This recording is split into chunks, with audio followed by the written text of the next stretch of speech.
Masih bersama saya Budiman Tanrujo di satu meja dapur Mas Sudirman Said. Mas, ada yang memilih mundur, ada yang memilih bertahan karena legal tidak mengatur. Gimana ini? Apa konflik antara seperti ini harus diselesaikan menurut Anda?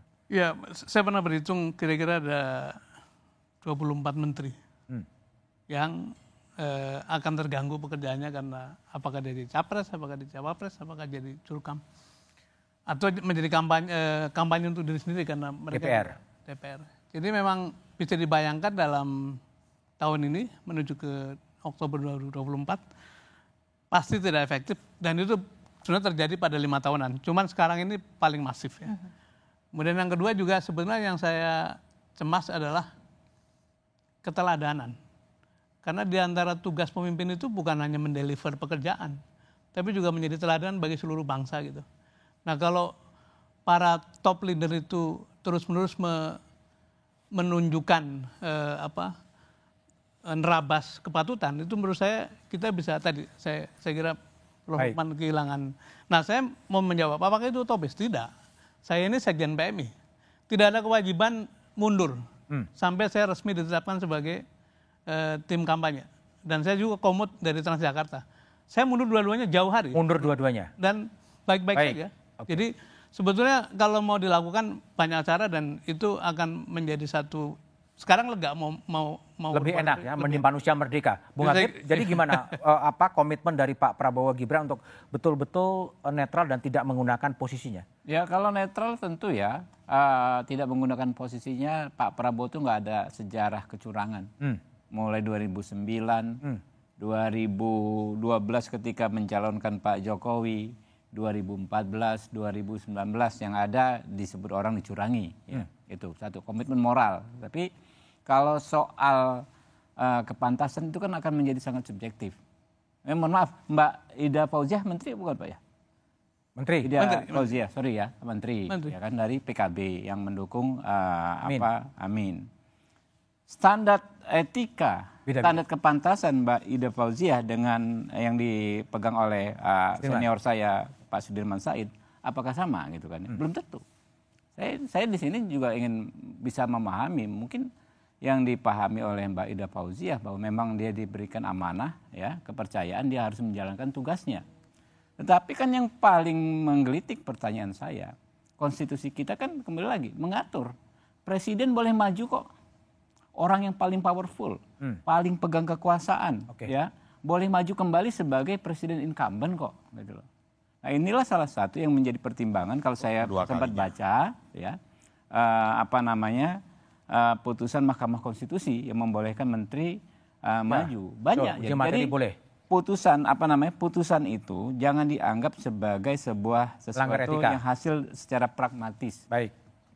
Seburuk apapun putusan Mahkamah Konstitusi ada pertimbangannya, bukan pertimbangan, ada pertimbangannya. Ya. Perkara kita setuju atau tidak lah itu yang ada. Baik, Bang Todung. Jadi gimana? Jadi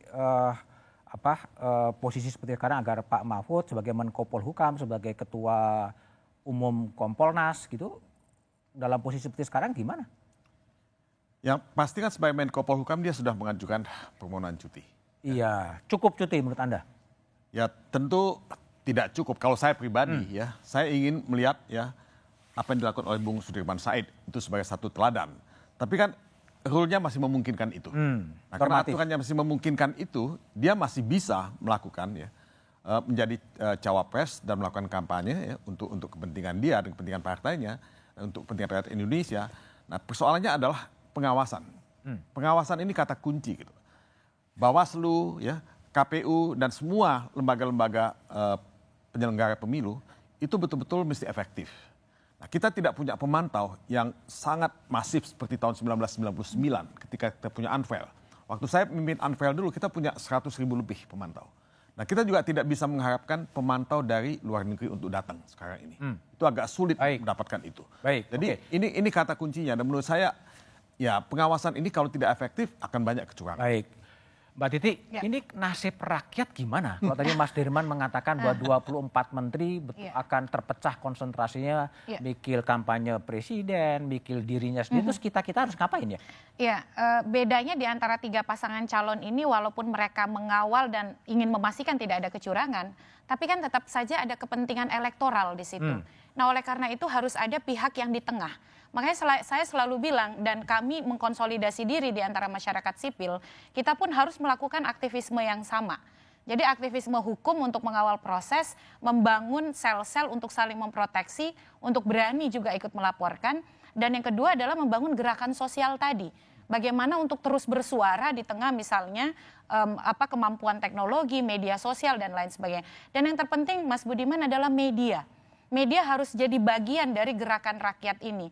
Dan saya kira soal misalnya keterlibatan dunia internasional, jejaring internasional teman-teman pemantau pun selalu melihat Indonesia ini sebagai masa depan demokrasi. Masa depan demokrasi. Jadi pertaruhannya terlalu mahal kalau kemudian kita gadaikan di 2024. Baik, Mas Lukman, kalau boleh saya simpulkan, setuju nggak? Rakyat bakal orakopen.